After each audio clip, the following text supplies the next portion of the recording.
What's up, everyone, and welcome back to another episode of Tripp's Take. I'm not gonna lie, it's been a minute since I have filmed and sat down and recorded this podcast. I've been a little sick recently, and these next few weeks I think are going to be like the bane of my existence. I have 4 papers, 2 projects, and they're all due within the next 2 weeks. And I am just overwhelmed, but when you hit that sense of being overwhelmed when you're just not overwhelmed anymore, if that makes sense. You're so overwhelmed that all you can really do is just be paralyzed in it. That's the state that I'm in right now. It's weird because I will get burnt out and I'll go into these phases, but I always end up getting everything done. And because I end up getting everything done, it just allows me to procrastinate. I think I said this in the last episode, but I live my life by this principle that the world always works out for me. And because it does, it lets me do this thing where I can just keep procrastinating my work and keep pushing it back and keep doing that, and I don't end up failing. And it's toxic because I just keep doing it. I just keep procrastinating. Oh my gosh. Being burnt out is just so weird. Because I feel like everyone's hitting that point in the semester, because this happens during midterms. My roommate and I always said that there's I think it's the fit 5 week or week 5 or week 7 of the semester where everything's just hitting. It's not the first week that's hard, it's not finals week that's hard. It's that weird middle section when all of your classes just kind of have something due within a 3-day period, and you're just drowning in all of your work. Especially around this time, I'm motivated to do things like clean up my camera on my phone. I love cleaning my room around these times. I love updating my Spotify, and in my mind it's productive procrastination. Maybe it's the mental break that I get from it, I don't know. The art of procrastination is insane. Me and one of my friends in high school always joked about it because she worked the same way. She would procrastinate her work until the night before, stay up all night, get it done, but it would be done in 2 hours, and it would be very well done. I don't know, because working 24/7 isn't healthy. And I think the best way to avoid burnout is to simply just stop. But I think because we're all trained in this idea to keep going and keep going and keep going, you're going to hit a wall that you can't push past at some point. There was a post I saw on Instagram this morning, actually. It said something along the lines of rest isn't a reward. You just simply deserve rest for just existing. And I think that's something that I consciously have to remind myself. This past Saturday, I literally just laid in bed. I felt sick.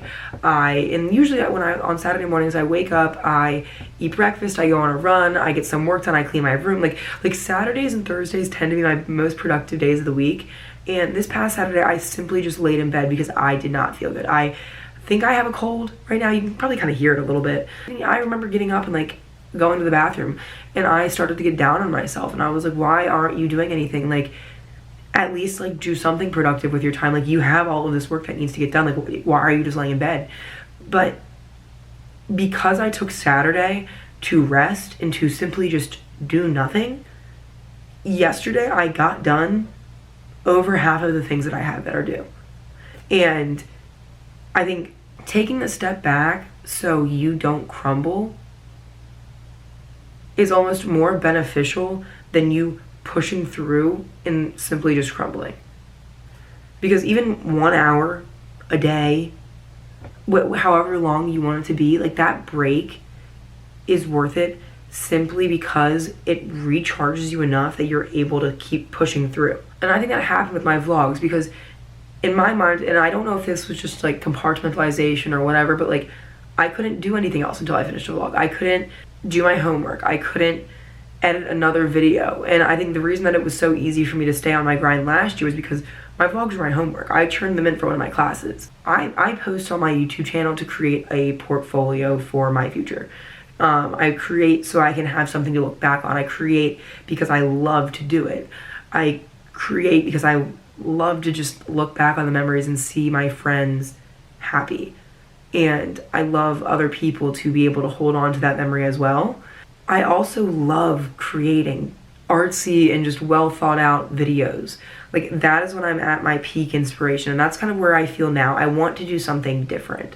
And I think that's what's really nice about this whole Tripp's Take podcast thing. I feel inspired to create something outside of the vlogs. I miss just creating my videos. I love doing it, and this is whatever I want it to be. And initially that's what my YouTube channel is. My YouTube channel is whatever I want it to be as well. My Instagram is whatever I want it to be as well. Everything in my life is whatever I want it to be. I define everything in my life. You define everything in your life. There's no external powers putting me into this box.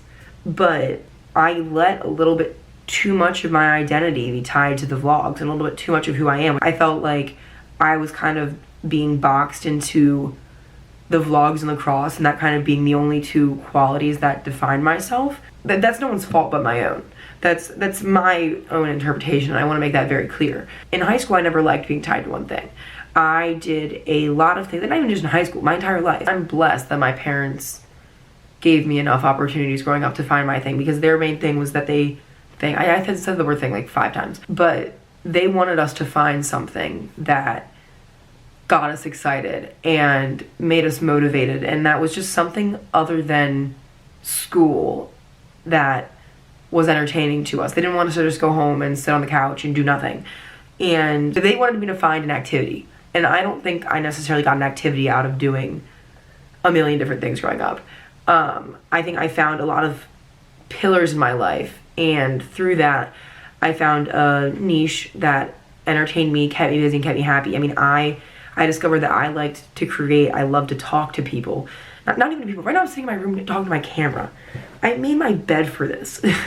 My bed's honestly, it's not even really made. Like it's just kind of like the pillows and the blankets are kind of just thrown up there. And I like to entertain, and I like to make other people happy, and I like to tell a story. And it's not only through the videos, but just in sports. Growing up, I danced. I played soccer for technically 2 years. I played in first grade, and then I played again in middle school.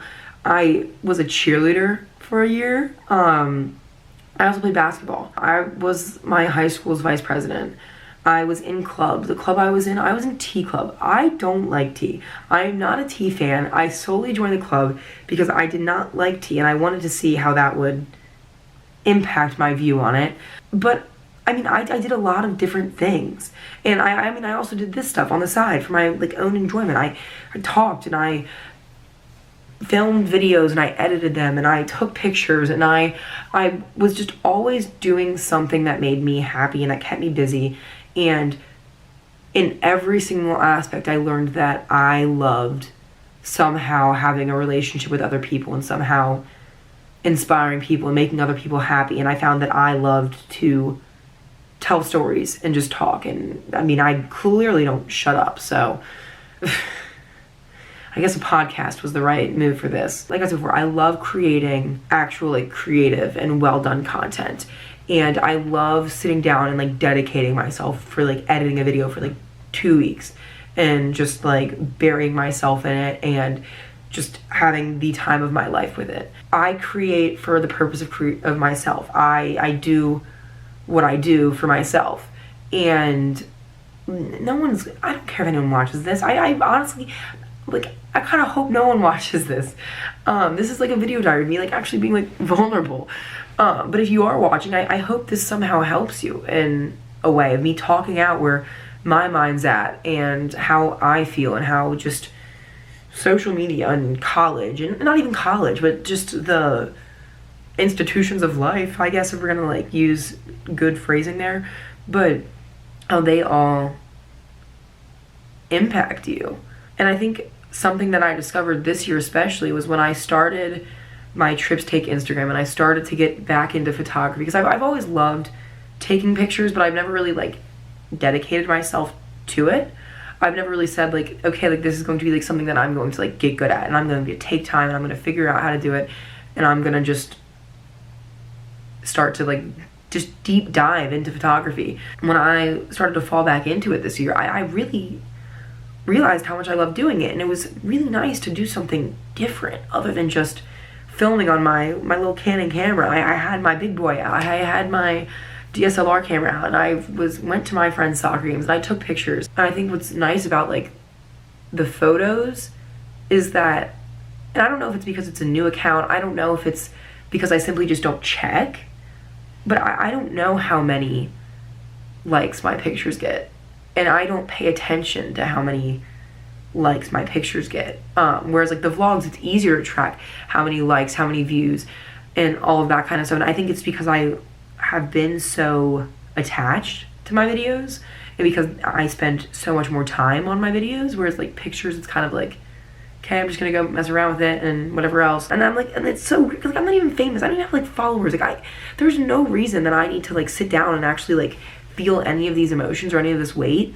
And it's solely like myself putting myself in this box. But this happens to everyone though, I think. The internet, especially because of COVID, has been pushing a lot of our social interactions. And I think the difference between me and a lot of other people is that a lot of college kids show themselves through Instagram, Twitter, TikTok. Like the filtering of what you're putting online tends to be highlights there. And again, on YouTube it's highlights, but I think because of the way that it's edited and shown, it comes across differently. I mean, I do this because I love creating digitally. This is an artwork for me. This is a portfolio. I don't want to be famous. Like I don't want that. I want people to see this and say, okay, she knows what she's doing with the camera and footage, so let's give her a job. This is just my outlet. I like to do this. And I remember telling myself that the second that I started to not enjoy doing this, I was gonna stop. I think it's weird because my camera and my computer has just created an idea of me. And it's not necessarily a wrong one. This is a large part of me, but it's not a whole part of me. And I think that happens for everyone when it comes to social media. Your Instagram, it's not you. It's a part of you, but it's not all of you. I get this odd sense of imposter syndrome because I think a lot of people tend to think that they know me very well because of the vlogs, when in reality there's a lot more to me than just the videos when I post on the internet. I mean, you can ask my friends. Like I am a loser, okay? I'm an L7 weenie, and I tend to put my cooler self, my more normal self on the internet. My more normal self. Yeah, no, I do. And I've had people ask me like what camera I use, what camera settings I use. I'm not gonna lie, I have no idea. I have no clue what camera I use. I know this is Canon, I know I use a Canon. I have two lenses, I have a long lens and I have a short lens for my photography camera. Maybe it's 30 millimeters. I don't know. If it's not, I don't know.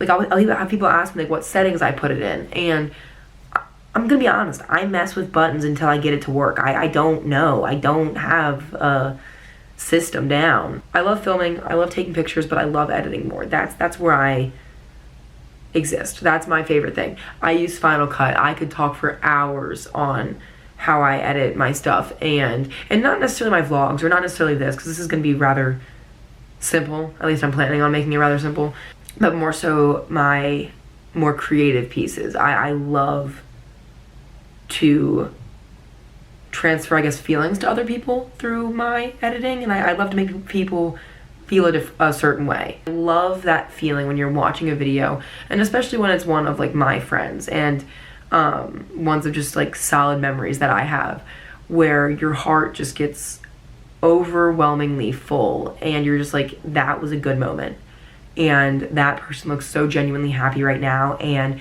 like it's just a very like full circle feeling. And even then, I'll edit my stuff to relay the message that I want it to. But even like when it comes to my pictures, I've had people ask me like what I use to edit my pictures. I quite literally use the photo app on my phone when it comes to my pictures and how I edit them. People have this idea that I have it all figured out, and I have enough of it, and I know I like it enough to figure it out, and I know that I have a pretty good direction in guessing. It's like if you have a dartboard, and I think for me, I at least have the dartboard, and I think a lot of other people don't have the dartboard. So like when I'm explaining to them like what I do, or they see this, like they see that I have the dartboard and I have the darts, so they assume, okay, yeah, like she knows what she's doing. But for them, they only have the darts, they don't have the actual board. Does that make sense? So like they have like nothing to like throw at. So like I have at least a general idea where I'm throwing and where I'm shooting in order to get it right. I hope that was a good analogy. I think that was pretty solid, actually. Me coming up with that on the fly, that was pretty impressive. And like with the vlogs, like I show a certain side of my personality, and it's not a wrong one. It's definitely a solid part of who I am. But it's only one part of me, because I love entertaining people, and I love being talkative, and I love all that stuff. But also, I like getting my work done, and I like sitting down and just listening to music, and I like just relaxing, watching TikToks. I love Area 51 documentaries. Those are my favorite thing on the entire planet. I love rocks. Like, I like crystals and all that kind of stuff, yeah. And so I like to meditate. I like reading for fun. Fred DC. I think I talked about Fred DC. It's this rock in the ground I love to go on little adventures to. I am who I am on the vlogs, but that's not me 100% of the time. I'm a stress case, and I get stressed out a lot, and when I get stressed I cry and I'm overly emotional, and honestly even being in social situations stresses me out, like, a lot. Like, I love talking to people, but I only love talking to people when I want to talk to people. And it's weird because a lot of people here think that I am just this, like, I'm really good at talking to people and I'm really good at being social, but I didn't start to push myself to be social with other people until probably my junior or senior year of high school. And this is all completely new to me. And I still get nervous when I'm, like, filming in public or I'm messing around, and a lot of the times I have to convince myself that it's just, like, funny. And, like, when I started my whole YouTube channel and just getting into my videos, I remember being terrified to post them. I remember being just so scared because it was more so me showing a side of myself that I knew was there but hadn't really gotten a lot of attention. And I think it's flipped now. And it's kind of like a weird full circle moment, because my outgoing side, I feel like, was always rather not hidden, but it was just quieter. And now I feel like that's more so the louder side of my personality. And I think, especially going through all of this in the transition of college and just fully becoming who I am, it's weird and it's odd, because a lot of the people here only have the idea of me at college, and that's not their fault. It's not their fault at all. But they also don't know who I was in high school and who I was growing up. It's a weird feeling to have a certain perception people have of you, and to feel like you need to meet that perception. But also, you're the one that's putting that perception onto yourself. And you're the one that's creating these expectation check boxes to be checked off. I feel like I tend to portray myself like I'm extra social and I'm always hyper and always happy and always ready to go. And don't get me wrong, like, there's a lot of times where I am, but I also do have an off button, believe it or not. I love, when I go home, I'm sitting in my room most of the time. I love to run, and I know the running thing, that's a little weird. But, like, I like the mental escape and just the idea of being alone, especially being here and being in an environment where you're constantly interacting with people, and going on runs is kind of the best way to escape everyone else in order to get that break. I love going on runs, and I oddly like to sit in a room in silence with people. And that wasn't something that I got entirely comfortable with until rather recently. I could always do it with my closest friends, but I could never really do it with just, like, anyone. And a lot of my friends will never believe me, or that I like to sit in silence. But I think I've definitely gotten a lot better at it. But I do enjoy it when it's a solid moment. But yeah, no, like, there's a lot of sides to me that I don't put on the internet, and it's not that I don't want to. I'm putting them on there right now. It's just I don't think that people would want to see them. And I'm all of those things, plus my videos, plus my pictures, plus what you're seeing right now, and so much more. And I think what's just weird is having, I guess, verbally hearing people identify me as one or two things, and knowing that they're missing out on just this large book of so much more. I'm just using this podcast as a way to psychoanalyze myself, and I really hope that those watching, listening, however you're getting this, I really hope that this helps someone, because ultimately, like this affects everyone, and I'm just talking on it on a different scale than other people, because like I'm sitting here saying that like I'm only identified as one or two things, but also I don't offer up the other information. When I go home for break, like this entire summer, like I sit in my room and I just watch Area 51 documentaries. I watch documentaries. I love them. I'll sit down and I'll just like watch movies, and like I don't really socialize or do anything. I kind of just like sit in my room. And I guess I don't offer that information up. So there's no reason for me to be upset when people don't see that side of me. And I think that happens for a lot of other people when it comes to just their Instagrams or their TikToks or their Twitters or whatever. Like this happens to everyone. This divide between real life and the full picture of who you actually are and the however many pixels that picture is that you're posting, you're pulling from one area. They're connected, but they're not equal. And I feel like we tend to, especially because our generation, like we grew up with social media fully. Like as social media developed, so did we. And I think because we're so connected with it and just so in tune with it, we tend to have no choice but to give it the weight that it does. And I think the only difference here is that I've just accessed a different medium and a different way of showing who I am on the internet. Instagram tends to be rather picture perfect. Instagram tends to be you post the pictures that you really like, whereas like Facebook is like moms posting memories, and YouTube is rather broken down and raw. And I think especially more within the past few years, YouTube has had a really big push, and I want to say a lot of it was done because of Emma Chamberlain just pushing to be a lot more real. But even then, this is edited. I'm not uploading raw footage. I mean, this is definitely be a lot more raw than usual. This podcast is going to be a lot more unedited, I guess. But I'm still cutting out the parts that I don't like. I've said a few sentences multiple times to try to get a better flow. I've stumbled over my words.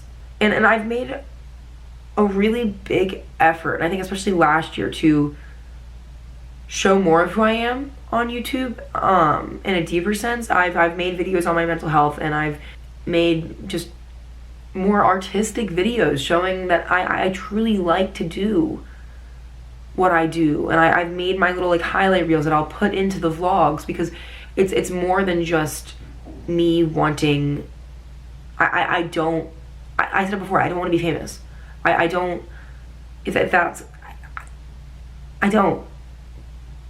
want to create. I like to do this. Like I don't want all the pressure that comes behind people knowing who I am. I've made an effort on my YouTube and on my platforms to at least try and give a deeper representation of myself. But even then, I edit it in a way to make it beautiful and to make it pretty almost, and almost not heavy. I remember joining the Facebook page when I first came to school, and like I'm lucky enough that like I play a sport and I was able to get a roommate that I play a team that plays my team. But that was a mess. But you get what I'm saying. My roommate and I play on the same team. I didn't have to do deep research into who I was living with for the next. I mean, granted, did I stalk her? Yes, I did. Me and Maria actually had TikTok beef. I'm not going to lie about that. I was lucky that I didn't have to try and find someone over social media and over the internet to live with. And especially now, like, people will post on the Facebook page, "Hi, my name is here, and I go to school here, and these are all the things that I do." And it's always I love going out, but I always have a good night in, or whatever, like that, like one sentences that's on like every like person's thing. And it's terrifying that you have to find who you're going to be sharing the same room with for the next year, and living with this complete stranger based off of the internet and based off of social media. And you're completely judging this person based off of this like grid of pictures and just hoping that maybe it'll work out. I think this divide would have been relevant in my college experience regardless, but I think especially because so much went digital last year because of COVID, like, I remember kids who, seeing on the Facebook page, or I guess the parents' Facebook page, parents would post on it and just basically be like, hey, like, my kid's in their room. They don't really have any friends right now. Like, does anyone have any, like, kids who are just also going through the same thing and, like, can go be my kid's friend? And it's weird because seeing that as someone who had connections in person, I guess, last year, and was able to make friends. Granted, my very first friend here I made over Zoom, but shout out Tyler Michael. But I remember seeing that and just kind of like being confused, but that's the real world that we were living in. Like, we were living in a world where so much was online that, like, not that they didn't have a choice but to make friends virtually, but that was probably the best option. And I even know now when, like, people follow me on Instagram, I stalk your account. I have no shame in it because I know most people do it. Like, I do a quick little scroll. I just want to see, like, who you are. I want to see your energy. I want to see the vibes you give off. And so many people won't admit it.